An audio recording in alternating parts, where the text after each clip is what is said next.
ಎಲ್ಲ ಮಕ್ಕಳಿಗೂ ಕೂಡ ನಮ್ಮ ಯೂಟ್ಯೂಬ್ ಚಾನಲ್ಗೆ ಸ್ವಾಗತ. ನಿಮಗೆ ನಮ್ಮ ವೀಡಿಯೋಸ್ ಇಷ್ಟ ಆಗ್ತಿದ್ರೆ ಪ್ಲೀಸ್ ನಮ್ಮ ಚಾನಲನ್ನು ಸಬ್ಸ್ಕ್ರೈಬ್ ಮಾಡಿಕೊಡಿ. ಇವತ್ತಿನ ಸ್ಟೋರಿ ಚಿನ್ನದ ಹಕ್ಕಿ.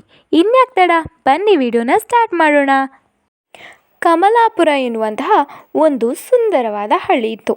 ಈ ಹಳ್ಳಿಯಲ್ಲಿ ಒಬ್ಬ ಬೇಟೆಗಾರ ವಾಸಿಸ್ತಾ ಇದ್ದ. ಇವನು ಪಕ್ಷಿಗಳನ್ನು ಹಿಡಿದು ಮಾರಾಟ ಮಾಡ್ತಿದ್ದ.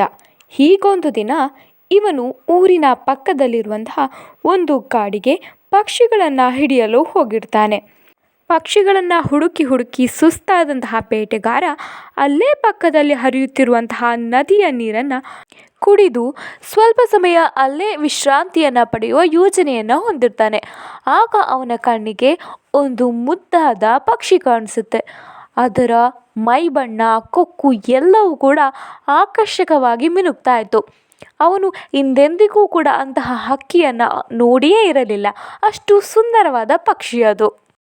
ಆ ಪಕ್ಷಿಯನ್ನು ಹಿಡಿದರೆ ತುಂಬ ಹಣ ಗಳಿಸ್ಬೋದು ಅಂತ ಯೋಚನೆ ಮಾಡ್ತಾ ಇರಬೇಕಾದ್ರೆ ಆ ಹಕ್ಕಿ ಹಿಕ್ಕೆಯನ್ನು ಹಾಕುತ್ತೆ. ಅದು ಬಂಗಾರವಾಗಿ ಬದಲಾಗುತ್ತೆ. ತನ್ನ ಕಣ್ಣನ್ನೇ ತಾನು ಬೇಟೆಗಾರ ನಂಬೋದಾಗ್ತಾನೆ. ಇದನ್ನು ಹೇಗಾದರೂ ಮಾಡಿ ಹಿಡಿಲೇಬೇಕು ಅಂತ ಅವನು ಯೋಚಿಸ್ತಾನೆ. ಸದ್ದಿಲ್ಲದಂತೆ ಆ ಪಕ್ಷಿಯನ್ನು ಕಾಡಿಡೀ ಹಿಂಬಾಲಿಸಿ ಒಂದು ಕಡೆ ಅದಕ್ಕಾಗಿ ಬಲೆಯನ್ನು ಹಾಕ್ತಾನೆ. ಆ ಪಕ್ಷಿ ಬೇಟೆಗಾರನ ಬಲೆಯೊಳಗಡೆ ಸಿಲುಕಿಕೊಳ್ಳುತ್ತೆ. ಬೇಟೆಗಾರನ ಖುಷಿಗೆ ಪಾರವೇ ಇರಲಿಲ್ಲ. ಅವನ ಬಡತನವೆಲ್ಲ ದೂರ ಆಯಿತು ಅಂತ ಅಂದ್ಕೊಂಡು ಆ ಪಕ್ಷಿಯನ್ನು ಪಂಜರದ ಒಳಗಡೆ ಬಂಧಿಸಿ ಊರಿನ ಕಡೆಗೆ ಬರ್ತಾನೆ. ಆ ಪಕ್ಷಿಯಿಂದಾಗಿ ಮನೆಗೆ ಬಂದ ಬೇಟೆಗಾರನಿಗೆ ನೆಮ್ಮದಿಯೇ ಇರಲಿಲ್ಲ. ಅಯ್ಯೋ, ನಾನೇನಾದರೂ ಮಹಾರಾಜರ ಕೈಲಿ ಸಿಕ್ಕಾಕೊಂಡ್ರೆ ಏನು ಮಾಡೋದು? ನನಗೆ ಖಂಡಿತ ಶಿಕ್ಷೆ ವಿಧಿಸ್ತಾರೆ. ಸುಮ್ಮನೆ ಇದನ್ನು ಅವರಿಗೆ ಒಪ್ಪಿಸುವುದು ಒಳ್ಳೆಯದು.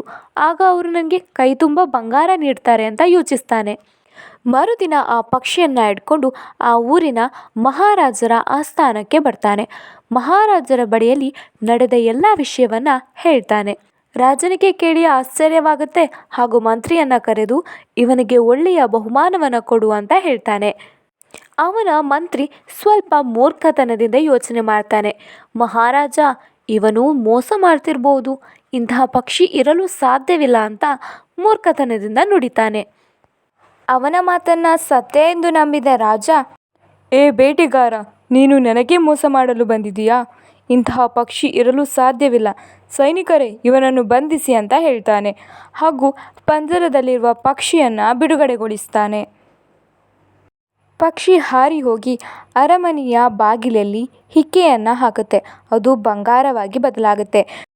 ರಾಜನಿಗೆ ಇದೆಲ್ಲವನ್ನು ನೋಡಿ ಆಶ್ಚರ್ಯವಾಗುತ್ತೆ. ತಕ್ಷಣ ಪಕ್ಷಿಯನ್ನು ಹಿಡಿಯಲು ಮುಂದಾಗ್ತಾನೆ. ಪಕ್ಷಿ ಅರಮನೆಯ ಹೊರಗಿನ ಮರದ ಮೇಲೆ ಕುಳಿತುಕೊಳ್ಳುತ್ತೆ. ಹಾಗೂ ಬೇಟೆಗಾರನಿಗೆ ಹೇಳುತ್ತೆ, ನೀನು ನಿನ್ನ ಅವಕಾಶವನ್ನು ಈ ಮೂರ್ಖರಿಗೆ ನೀಡಿ ಹಾಳು ಮಾಡಿಕೊಂಡಿದ್ದೀಯಾ ಅಂತ. ಇವರ ಮೂರ್ಖತನದಿಂದ ನನಗೆ ಒಳ್ಳೆಯದೇ ಆಯಿತು, ನನ್ನ ಬಿಡುಗಡೆಯಾಯಿತು ಅಂತ ಹೇಳಿ ಆ ಪಕ್ಷಿ ಅಲ್ಲಿಂದ ಹಾರಿ ಹೋಗುತ್ತದೆ. ರಾಜ ಆ ಬೇಟೆಗಾರನನ್ನು ಬಂಧನ ಮುಕ್ತಗೊಳಿಸ್ತಾನೆ. ಹಾಗೂ ತನ್ನ ಮೂರ್ಖತನಕ್ಕಾಗಿ ಅವನಲ್ಲಿ ಕ್ಷಮೆ ಕೋರ್ತಾನೆ.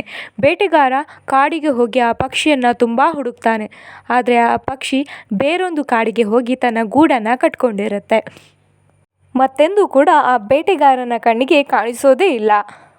ಅದಕ್ಕೆ ಹೇಳೋದು ಮಕ್ಕಳೇ, ನಮಗೆ ಸಿಕ್ಕಂತಹ ಸುಂದರ ಅವಕಾಶಗಳನ್ನು ನಾವು ಹೆದರಿ ಮೂರ್ಖರಿಗೆ ಕೊಟ್ಟರೆ ನಮಗೂ ಫಲವಿಲ್ಲ, ಅವರಿಗೂ ಫಲವಿಲ್ಲ ಅಂತ. ಇದಾಗಿತ್ತು ಇವತ್ತಿನ ವಿಡಿಯೋ. ಈ ವಿಡಿಯೋ ನಿಮಗೆ ಇಷ್ಟ ಆಗಿದರೆ ಪ್ಲೀಸ್ ನಮ್ಮ ಚಾನಲನ್ನು ಸಬ್ಸ್ಕ್ರೈಬ್ ಮಾಡ್ಕೊಳ್ಳಿ ಆ್ಯಂಡ್ ವಿಡಿಯೋಗೆ ಲೈಕ್ ಮಾಡೋದನ್ನು ಮರಿಬೇಡಿ.